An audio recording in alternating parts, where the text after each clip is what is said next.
ada lagi nih pertanyaan saya.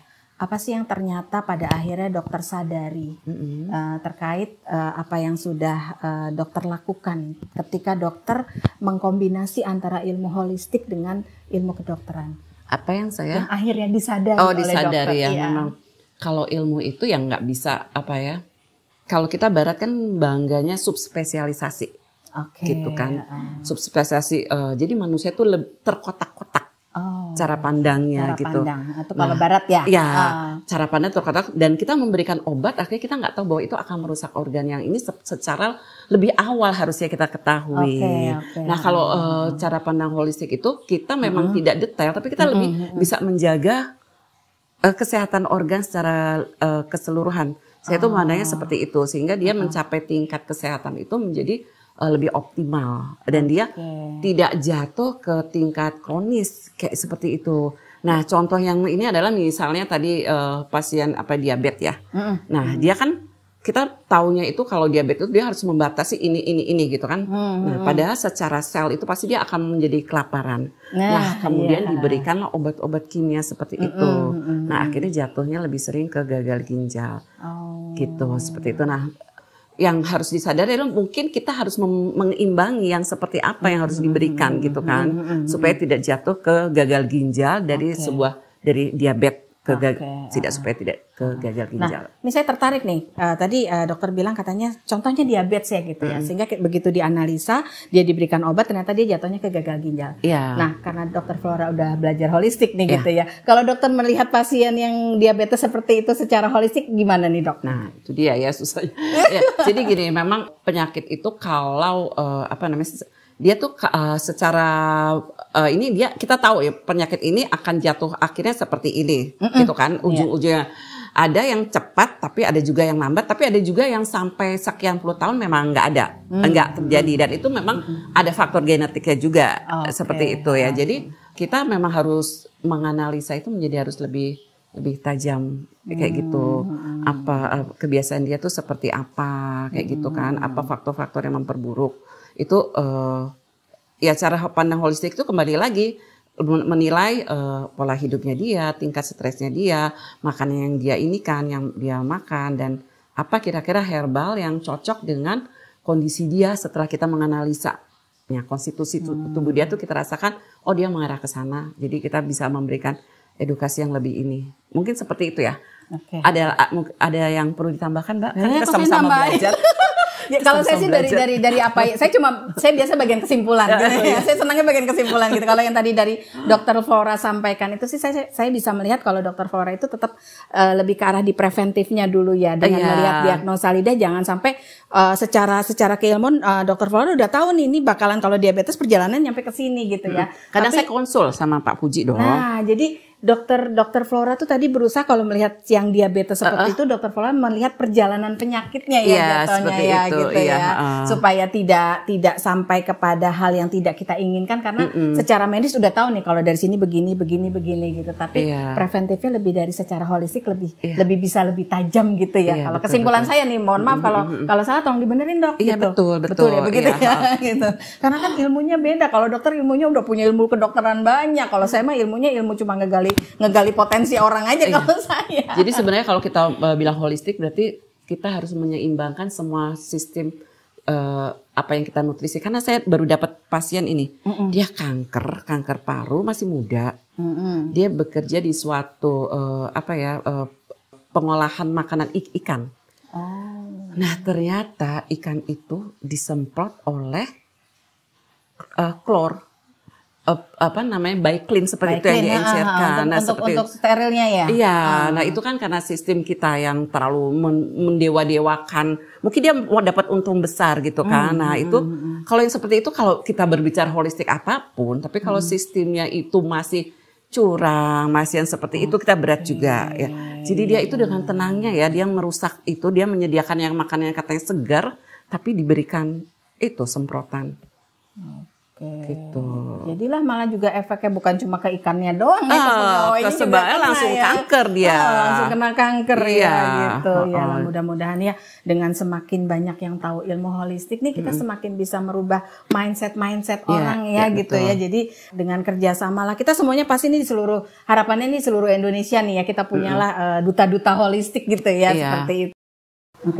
Oh ya dok, tadi kan dokter tuh spesialisasi di paru ya, dan kemudian dari tahun berapa ya dok ya, di spesial parunya? Dari 2003-2004. Dari 2003-2004 ini udah hampir 20 tahun, hampir ya mau 20 tahun ya akhirnya ya. Gitu. Oke dok, dokter sudah banyak menemui pasien paru dengan berbagai keluhan dan tingkat sampai di mana dia ya ke ininya gitu. Boleh dok mungkin disampaikan antisipasi apa sih yang harus bisa dokter sampaikan kepada sahabat holistik untuk menjaga paru kita, karena kan tadi dokter juga sempat ngomong ya paru itu selalu larinya tuh nanti ke liver seperti itu ya, sehingga ini kan ke dalam terkait TBC. Iya, terkait TBC. Nah mungkin karena kan penyakit TBC di Indonesia termasuk penyakit yang tinggi ya. Apa nih dok yang bisa disampaikan ke sahabat holistik? Jadi itu paru itu adalah sebuah organ yang sangat terbuka, gitu kan ya. Jadi apa yang kita hirup itu kan sebenarnya langsung masuk ke alveolus kita, tempat pertukaran oksigen dengan CO2. Dan besarnya alveolus itu kan cuma sebesar mata lalat. Jadi dia alveolus, terus di atas itu adalah pembuluh-pembuluh darah kapiler. Nah, jadi dia kita sebut organ yang sangat terbuka.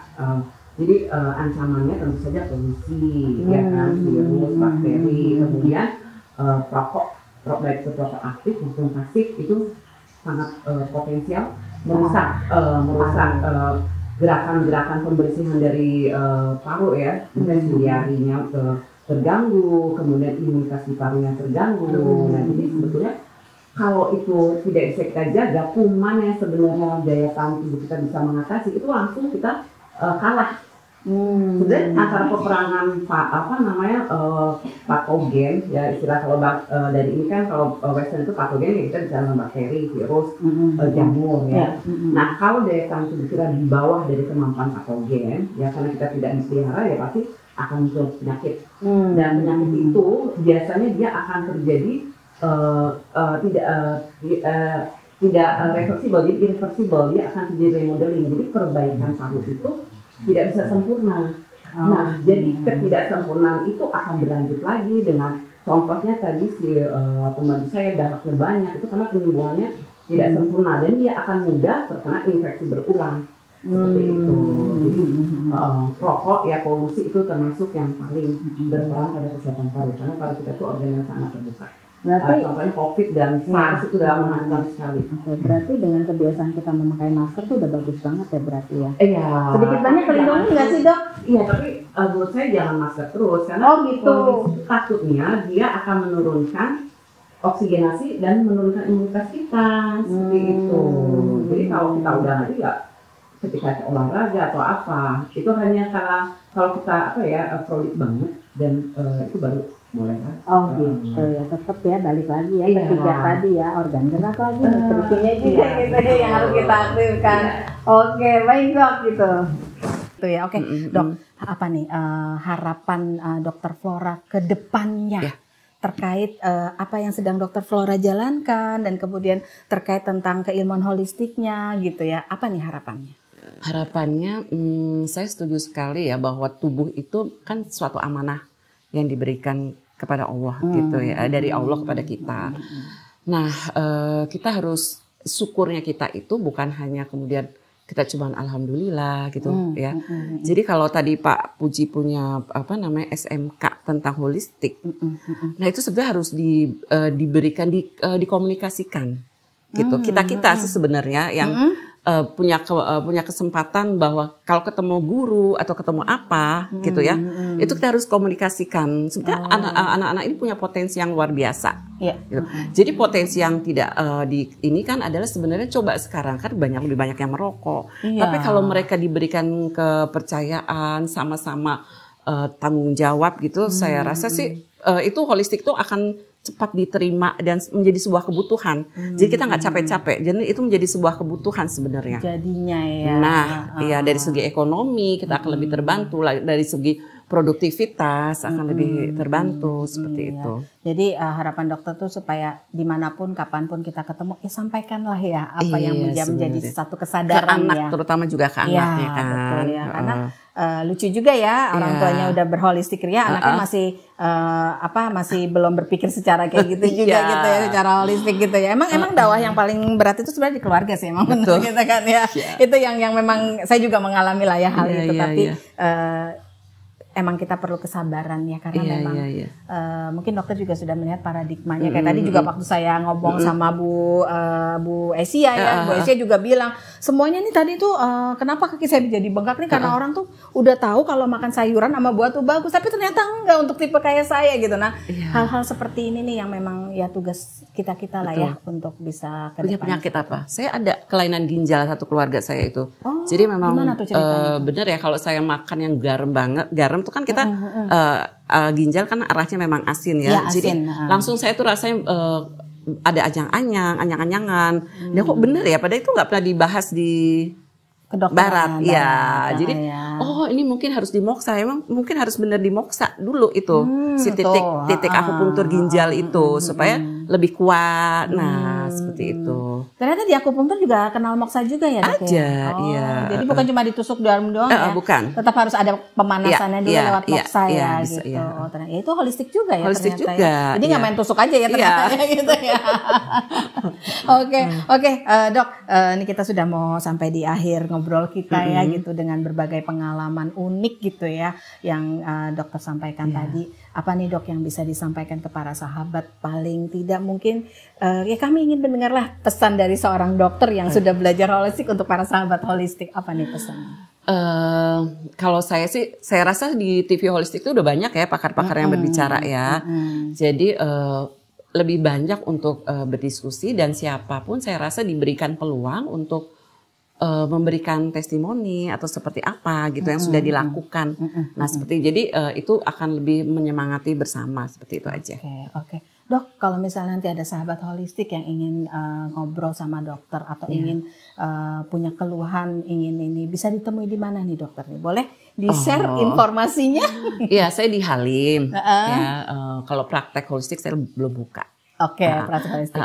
Tapi untuk sekedar diskusi ya silakan di nomor WA 08211 4477 473. Oke, baik Dok. Terima kasih banyak udah bincang-bincang dengan saya. Sama-sama. Di ngobrol kita ini. Mudah-mudahan apa yang dokter cita-citakan lah ya ke depannya, apa yang kemudian dokter harapkan juga bisa tercapai dan sukses terus untuk belajarnya. Saya amat appreciate dan saya juga tertular untuk ikut terus belajar gitu.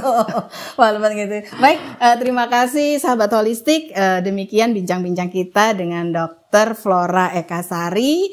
Silakan. Tadi sudah disampaikan kalau mau menghubungi Dr. Flora ada di Rumah Sakit Halim dan tadi nomor WA-nya juga sudah disebutkan.